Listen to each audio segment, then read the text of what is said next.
I am Dr. Girish Raisinghani, Associate Professor, Department of Botany, SPC government college Ajmer. Virus के पिछले lecture में अपन ने discuss किया था अबाउट प्रॉपर्टीज़ ऑफ वायरस और chemical composition of the virus. आज का जो लेक्चर है वो है अपने ट्रांसमिशन ऑफ प्लांट वायरसेस पे, जिसमें डिफरेंट टाइप्स ऑफ मेथड्स हैं जिसके द्वारा प्लांट वायरसेस जो है वो एक प्लांट से दूसरे प्लांट में ट्रांसमिट होते हैं। इसमें जो मेन है वो है सीड ट्रांसमिशन ऑफ वायरस, दूसरा है transmission by vegetative propagation, transmission by mechanical methods, transmission by cuscuta, soil transmission, insect transmission, transmission by fungi, और दूसरा है सम सॉइल इनहिबिटिंग वायरसेस जिनके जो होते हैं नेमाटोड्स वेक्टर्स होते हैं। Transmission of plant viruses. The viruses are infectious and may be transmitted through several generations inside a host. They can also be taken out of the host and introduced into other living cells. The transmitted units are invisible with light microscope. They are thus recognizable only by their effects on the host organisms. Viruses जो होते हैं बहुत ज़्यादा infectious होते हैं और several generations तक ये transmit हो सकते हैं host के अंदर, और एक होस्ट से दूसरे से निकाल कर दूसरे होस्ट सेल में भी इनको ट्रांसमिट किया जा सकता है। पहला हम मेथड देते हैं seed transmission. Transmission through the seeds of the host plants was earlier considered to play a minor part in the spread of viral disease. पहले ये माना जाता था कि सीड के द्वारा बहुत कम ऐसे वायरस हैं, वायरस डिजीज़ हैं जो ट्रांसमिट होती हैं, लेकिन अब 1969 के बाद नियर अबाउट 53 वायरस जो हैं which are transmitted by the seeds for about 124 plant species. 124 plant species में जो प्लांट वायरस है वो सीड के द्वारा ट्रांसमिट होता है। The seeds are important in the spread of a few viruses of legumes, wild cucumber, tomatoes and curly top virus of beet sugar. इन legumes में, वाइल्ड कुकम्बर में, टमाटोज़ में और curly top virus of beet sugar में ऐसे कुछ ऐसे examples हैं जिसके जो सीड के द्वारा ट्रांसमिट होते हैं। The virus however does not enter the embryo. इनके सबसे इंपॉर्टेंट पॉइंट ये है कि सीड के एम्ब्रियो के अंदर वायरस जो है वो एंटर नहीं होता है। It is carried in a proportion of the seed of the disease plants. दूसरा मेथड जो है this is transmission by vegetative propagation. ये सबसे इंपॉर्टेंट पॉइंट है ये भी। It is one of the chief methods of transmission of virus disease specially of potato, rose, sugar cane, raspberry etcetera. Method इसमें आलू, rose, sugar cane, raspberry, strawberry, turnips, bulb plants, fruit trees और many ornamental plants जो हैं इनमें vegetative propagation के द्वारा virus transmit होता है। द वेजिटेटिव पार्ट्स जो कि रिस्पॉन्सिबल हैं ट्रांसमिशन के लिए वो इन्फेक्टेड प्लांट्स के जो वेजिटेटिव पार्ट्स हैं जैसे tubers, bulbs, roots, offshoots, buds and scions. और इसमें ही क्या होता है, मेनली वायरस पाया जाता है, और इसके द्वारा जब हम नई जनरेशन्स ग्रो करते हैं तो ये एक जनरेशन से दूसरी जनरेशन में वायरस ट्रांसफ़र हो जाता है। and that means the new plants raised by the above mentioned methods are nearly always infected, और nearly सारे ही plants जो इनके द्वारा infected plants के द्वारा बनाए जाते हैं vegetative propagation के द्वारा वो सभी infected होते हैं। तीसरा मेथड जो है वो है ट्रांसमिशन बाय मैकेनिकल मीन्स।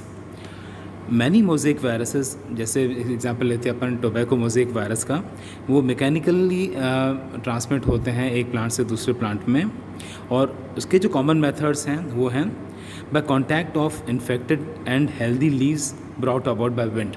हवा के द्वारा जो पत्ती एक दूसरे के एक पत्ती दूसरे के पत्ती के कांटेक्ट में आती हैं उससे ये वायरस ट्रांसमिट हो जाता है एक पत्ती से दूसरे पत्ती में या एक प्लांट से दूसरे प्लांट में।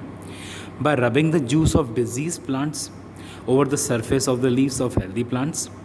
जो जूस है डिजीज़ प्लांट का उसको भी अगर हम सरफेस पे लगा देते हैं, अगर वो रब हो जाता है दूसरे प्लांट के ऊपर, उसके द्वारा भी जो हेल्दी प्लांट जो है वो इन्फेक्टेड हो जाता है।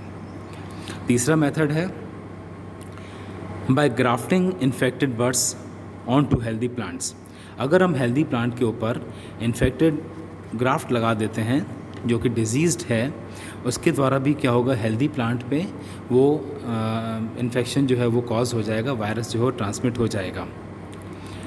चौथा, एग्रीकल्चरल इम्प्लीमेंट्स जिस तरह से अपन खेती है, फावड़ा है, सीजर्स हैं, अपने फॉर्सेप्स हैं, जो हम एग्रीकल्चरल इम्प्लीमेंट्स यूज़ करते हैं, वो बहुत इंपॉर्टेंट पार्ट प्ले करते हैं। द नाइफ्स इंपॉर्टेंट हैं, जैसे knifes use for cutting the seed pieces and pruning वगैरह में जो हम नाइफ्स यूज़ करते हैं, ये भी क्या होते हैं, बहुत बड़ा कारण होते हैं प्लांट्स को इन्फेक्ट करने में या वायरस के ट्रांसमिशन में। नेक्स्ट है some viruses spread below ground by contact between the roots of disease and healthy plants. इनमें कुछ प्लांट्स ऐसे होते हैं फील्ड में जो इन्फेक्टेड होते हैं, वो अंडरग्राउंड अगर रूट्स में एक दूसरे से कांटेक्ट में आ जाते हैं, तो अगर हेल्दी प्लांट जो है वो इन्फेक्टेड प्लांट के रूट्स से कांटेक्ट में आ जाता है, उसमें भी जो है वायरस ट्रांसमिट हो जाता है और हेल्दी प्लांट जो है वो इन्फेक्टेड हो सकता है। दूसरा है handling plants eight planting time and cultural operation will also help in the spread of viruses such as sugar beet, curly top and cucumber mosaic virus। Handling, जब हम प्लांट्स की हैंडलिंग करते हैं, जिसे हम कल्चरल ऑपरेशन करते हैं, जिसको हम कई बार हम उनको प्लांट्स को हाथ लगाते हैं, अगर हाथों के द्वारा हम एक हाथ लगाते हैं और दूसरे हेल्दी प्लांट पे अगर उसी इन्फेक्टेड हाथ से आपने हाथ लगा दिया, तो भी क्या होगा, वो ट्रांसमिट हो जाएगा from healthy plant to the infected plant. और तो इसका मतलब ये है कि मैकेनिकल मीन्स जो है वो they are the most important methods और transmission of the plant viruses. Next is transmission by cuscuta. Cuscuta we all know that it grows on the host plant, और इसमें भी क्या है, it is an important transmitting agent and effective bridge होता है between the infected host and the healthy plants. और जब वो हॉस्टोरिया बनाता है और वो डिजीज़ प्लांट में हॉस्टोरिया जाता है, तो वो प्लांट इन्फेक्टेड हो जाता है, और वही कस्क्यूटा अगर हेल्दी प्लांट के ऊपर अगर ग्रो होता है, तो वो जो है हेल्दी होस्ट को भी इन्फेक्टेड कर देता है। Next method is soil transmission. Quite a number of viruses are transmitted through soil. कई सॉइल के द्वारा भी ट्रांसमिट होते हैं वायरस। इसके जो कॉमन एग्जांपल्स हैं जो सॉइल बॉर्न वायरसेस हैं, वो है पोटैटो मोज़ेक वायरस, ओट मोज़ेक, वीट मोज़ेक एक्सेट्रा। और इन सभी एग्जांपल्स में, इन सभी केसेस में डिजीज़ जो होती है, it is in contracted from the soil. Next is insect transmission. Insect transmission जो होता है, ये भी एक बहुत बड़ा क्या कहते हैं, एक इम्पॉर्टेंट मेथड है ट्रांसमिशन का। Some plants and animal viruses are spread and complete particles introduced into the host cell by arthropod vector and even by dog bite and rabies. Among the arthropods, most important agents of spread of virus disease are the insects.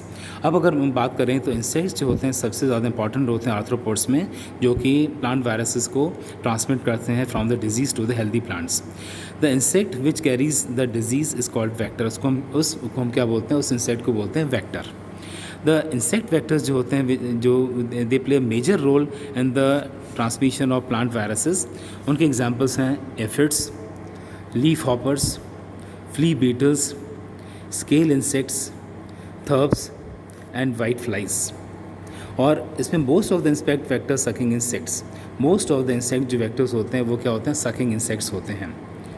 और aphids transmit मोर plant viruses than any other insect. Aphids जो होते हैं सबसे ज़्यादा transmit करते हैं virus को बजाय और किसी इंसेक्ट्स के। और लीफ हॉपर्स जो होते हैं वो सेकंड नंबर पे आते हैं। About 300 plant viruses disease are known to have insect vectors. 300 about 300 जो प्लांट डिजीज़ हैं, वायरस डिजीज़ हैं, उनके वो जो होते हैं वो वैक्टर्स जो है वो इंसेक्ट्स होते हैं। और द इंसेक्ट ऑब्टेन वायरस, इनको जो वायरस जो मिलता है वो मिलता है through its mouth parts at the time of feeding of the disease plant. जब वो फीड करते हैं डिजीज़ प्लांट्स के ऊपर, तो इनके माउथ पार्ट्स में वायरसेस एंटर हो जाते हैं, और यही माउथ पार्ट्स जब वो हेल्दी प्लांट में इंट्रोड्यूस करते हैं, तो वायरस को भी उसके अंदर इंट्रोड्यूस कर देते हैं, और जो हेल्दी प्लांट है वो भी डिजीज़ हो जाता है। द वायरस में remain active in the body of the vector for many days. और वायरस जो है उस प्लांट के अंदर कई दिनों तक एक्टिव रह सकता है, या क्या कहते हैं अपने अलाइव रह सकता है। और कुछ ऐसे भी हैं जिसमें कुछ समय तक ही एक्टिव रहता है, लेकिन मैक्सिमम जो होता है कई दिनों तक, नियर अबाउट 7 to 8 डेज़ तक भी ये वायरस जो है इंसेक्ट के प्लांट बॉडीज़ में एक्टिवेटेड रहता है। और कई बार ये होता है कि इमीडिएटली जो होता है, अगर वायरस ने अगर इंसेक्ट ने डिजीज़ प्लांट के ऊपर फीड किया है, तो और अगर वो इमीडिएटली दूसरे प्लांट के ऊपर जाता है, तो हो सकता है वो वायरस इन्फेक्टिव नहीं हो। वो जो एक्टिवेट होता है कुछ 2 और 3 डेज़ के बाद एक्टिवेट होता है, और इस पीरियड को हम कहते हैं incubation period. That means the period of development of infectivity for the virus within the vector is called the incubation period. और the duration of incubation period varies with different viruses from few hours to days. और इनका जो period होता है ये सब viruses का अलग अलग होता है। There also appears to be some relationship between the plant viruses and the insect vectors which transmit them. इनमें भी क्या होता है, कुछ relationship होता है। The virus disease जो होता है sugar beet known as curly leaf और curly top is spread by the leaf hopper. Leaf hopper के द्वारा ये स्प्रेड होता है। Other sucking insects which feed on sugar beet are unable to transmit this virus. और दूसरे sucking insect हैं leaf hopper के अलावा, वो शुगर बीट में इस तरह का ट्रांसमिट नहीं कर सकते हैं। इसका मतलब इनके बीच में भी कुछ कोरिलेशन होता है। On the other hand, peach aphid is the vector of sugar beet mosaic virus. Sugar beet aphid जो है वो शुगर बीट मोज़ेक वायरस का है, वेक्टर है। और अगर हम लीफ हॉपर कहें तो लीफ हॉपर जो होता है does not transmit this virus. That means there is particular specific virus होता है for specific plant. Thrips transmit the spotted wilt virus. All vectors of yellow group of viruses are leaf hoppers and of mosaic group are aphids. Next is the transmission by fungi.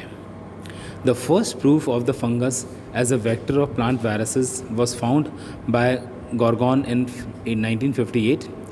उसने ही पता किया कि disease lettuce was invariably infected by soil chytrid Olpidium. Olpidium जो है fungus जिसने क्या किया, lettuce को इनवेरिएबली इन्फेक्ट किया। लेटर ही discovered that the fungus acts as a reservoir and vector of the big vein virus. ये जो है फंगस जो है, it was acting like the reservoir. The virus acquired by the fungus remains in the oospore। Fungus के जो oospore में है उसमें रहता है। The later germinates and produces the zoospores which function as infective agent and penetrate the lettuce roots. वो क्या बनाता है, zoospores बनाता है, और इसमें क्या करते हैं, zoospores जो होते हैं वो एज इन्फेक्टिव एजेंट काम करते हैं and they penetrate the lettuce roots. उसी तरह से tobacco necrosis virus has also been reported by Takei in 1960 to enter roots of its host by the zoospores of Olpidium brassicae. Last method जो है, कुछ soil inhibiting viruses जो हैं, they have got the nematode vectors. ये कुछ diagrams हैं जिसमें हम दिखा सकते हैं कि एग्जांपल्स हैं मैकेनिकल मोड्स ऑफ ट्रांसमिशन के, जैसे शुगर बीट वायरस है, कर्ली टॉप ऑफ वायरस है और कुकम्बर मोज़ेक वायरस है। ये डायग्राम जो है ये this is showing the example of soil transmission, जिसमें 2 एग्जांपल्स हमें दिख रहे हैं इसमें यहाँ पे, potato mosaic virus and oat mosaic virus. ये these are the examples of insects which transmit virus, जिसमें एफिड्स हैं, we can see leaf hoppers, flea beetles, white flies, scale insects and thrips. These are the common insects which transmit the plant viruses. ये हम दिखा रहे हैं ऑल्पीडियम जो कि है अपन ने डिस्कस किया था अभी, which is the fungal vector of plant viruses.